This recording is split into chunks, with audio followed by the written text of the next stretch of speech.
Yung Mayon Volcano sa may Bicol.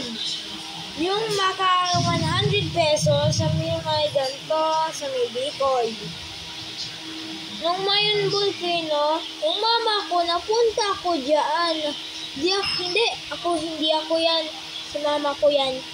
Nung punta si mama ko, nakapunta siya ako. Hindi. Sila. Yung tatay ko. Yung mama ko nagpunta dyan kasi sa Bicol. Yung may ganito, sa may Mayon Volcano, at saka dyan ko ng 100 piso sa may 100 peso.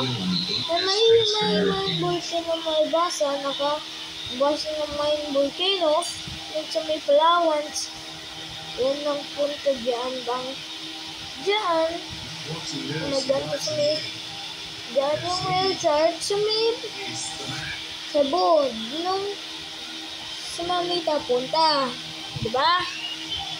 Then yung 100 peso, nung expensive man yung mga ganito, sila mag-expensive.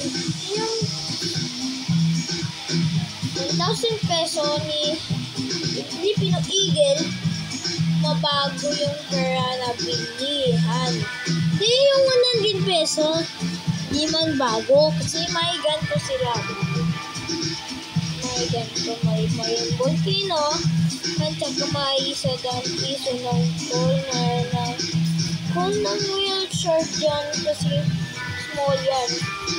Diba?